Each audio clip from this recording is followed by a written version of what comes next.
jusqu'à l'épuisement, et un homme qui voulait juste disparaître dans l'anonymat. Cette contradiction devient le fil rouge de sa vie, un immense succès public et un rejet intime de ce succès. Ackman vivait dans un paradoxe permanent, comme si sa carrière n'était pas un accomplissement, mais une cage dorée dont il voulait. Chapper. C'est là que se dessine le thème central de son histoire. Comment un homme peut-il être à la fois une légende du cinéma et un fugitif volontaire du système qu'il a créé? Ackman ne s'est pas seulement retiré du cinéma, il a effacé son empreinte publique, préférant écrire des romans, vivre discrètement, loin des caméras.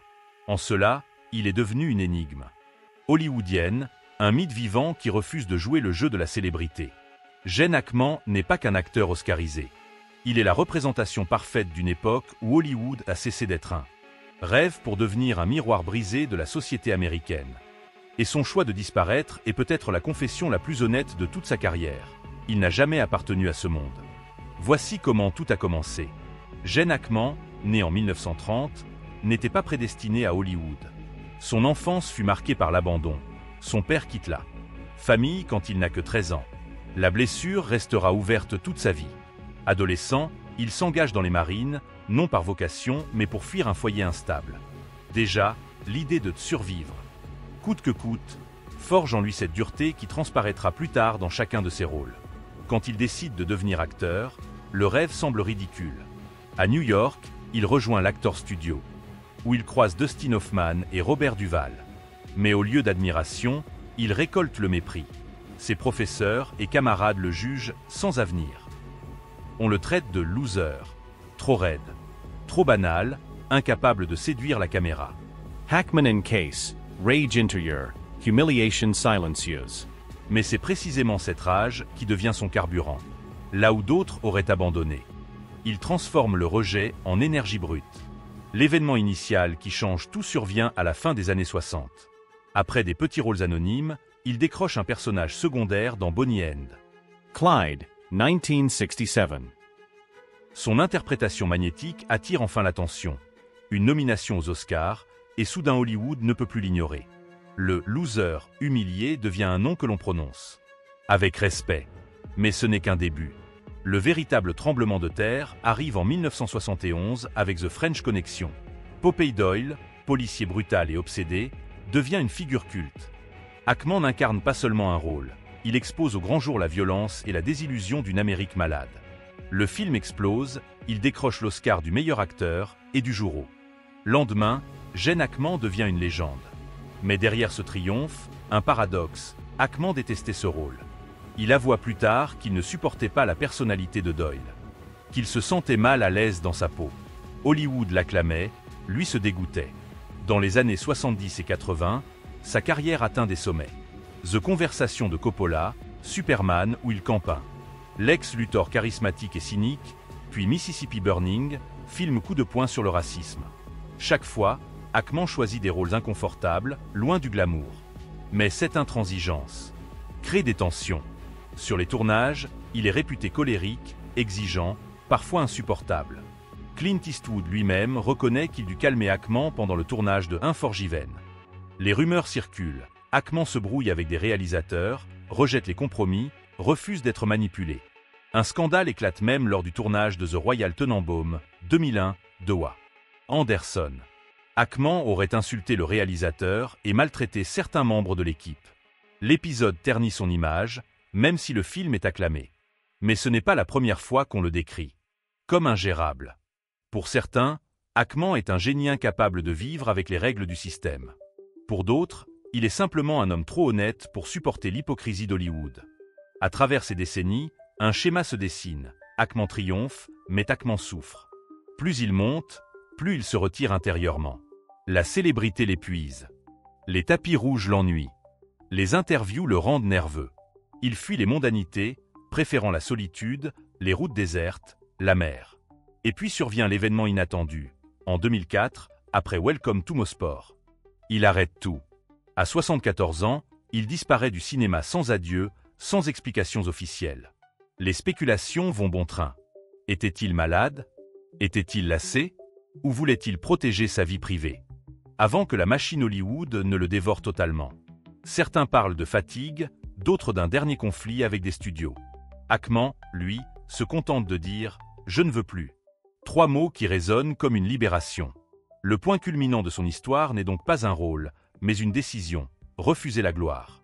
Alors que d'autres se battent pour rester visibles. Ackman choisit l'ombre. Les conséquences sont fascinantes. Il devient un mythe, une figure presque fantomatique.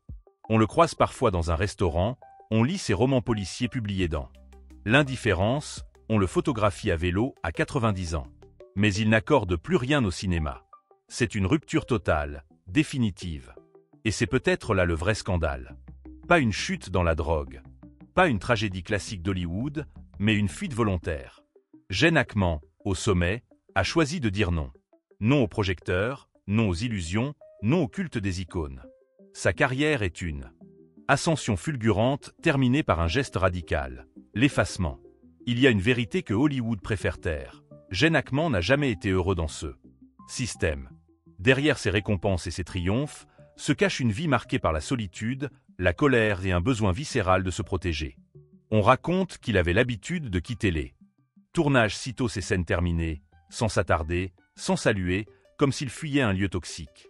Un événement symbolise cette tension. Lors du tournage de The Royal Tenenbaum, Hackman aurait insulté Wes Anderson en pleine scène, le traitant de « petit tyran ». Gwyneth Paltrow et d'autres acteurs rapportent qu'il devait parfois calmer Hackman, qui explosait de frustration. Ce n'était pas une simple mauvaise humeur, c'était le reflet d'une guerre intérieure. Hackman ne supportait pas d'être contrôlé. Il voulait la vérité, pas la mise en scène. Et dans un Hollywood obsédé par l'image, cette attitude était une provocation. Les rumeurs ont longtemps circulé. Hackman aurait refusé des rôles majeurs parce qu'il jugeait les scénarios médiocres. On parle d'un désaccord brutal avec un producteur qui voulait adoucir Mississippi Burning. Hackman aurait menacé de quitter le plateau, criant qu'on ne maquille pas la vérité. Ce tempérament explosif faisait peur, mais il nourrissait aussi ses performances. Car chaque colère, chaque rejet, se transformait en intensité brute devant la caméra.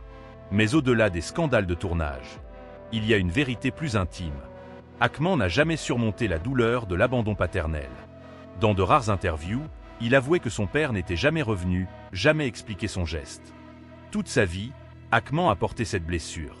Certains disent que c'est cette rage d'enfant trahi qui alimentait ses personnages d'hommes durs, souvent violents, mais vulnérables. « Je joue avec mes cicatrices », aurait-il confié un jour.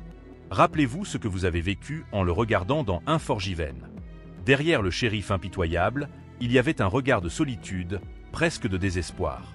Ce n'était pas du jeu, c'était Hackman lui-même, incapable de masquer ses blessures. Un autre détail méconnu, Hackman souffrait d'angoisse chronique. La célébrité, loin d'être une récompense, était pour lui une torture. Les interviews l'épuisaient. Les tapis rouges l'étouffaient. Certains journalistes racontent qu'il pouvait être charmant une minute, puis glacial l'instant d'après. Ce n'était pas de l'arrogance, mais une lutte constante contre une anxiété qu'il ne savait pas gérer. La vérité noire, c'est que Hackman n'a jamais voulu être une légende. Ce statut lui pesait comme. Et le public continue d'applaudir, même dans l'absence. Les réactions des médias sont contradictoires. Certains saluent sa dignité, sa capacité à refuser les artifices. D'autres le critiquent. Pourquoi abandonner un tel talent? Pourquoi priver le public de sa présence? Mais Hackman, fidèle à lui-même, ne répond pas. Le silence devient sa dernière performance. Et dans ce silence, une vérité résonne plus fort que toutes les rumeurs. Gene Hackman n'était pas un acteur hollywoodien. Il était un survivant, un combattant, un homme qui a utilisé le cinéma non pour se glorifier, mais pour exorciser ses propres fantômes. Le scandale, le conflit, l'explosion de colère, tout cela n'était que la surface. En profondeur, il y avait un être humain blessé qui a choisi la seule. Quand on regarde la carrière de Gene Hackman, une chose saute aux yeux. Il n'a jamais ressemblé à un acteur hollywoodien classique. Pas de sourire de star. Héritage fascinant. D'un côté, Hackman est l'exemple parfait du nouvel Hollywood des années 70. Brut, authentique, imparfait. Il a incarné cette Amérique troublée qui ne croyait plus aux héros. Idealists. Son Oscar pour The French Connection n'était pas seulement une récompense individuelle, mais le symbole d'un cinéma qui osait enfin montrer la laideur et la complexité de la réalité. Dans Unforgiven, il a déconstruit le mythe du western en révélant la cruauté derrière les légendes. Dans Mississippi Burning, il a forcé l'Amérique à regarder son propre passé de haine raciale.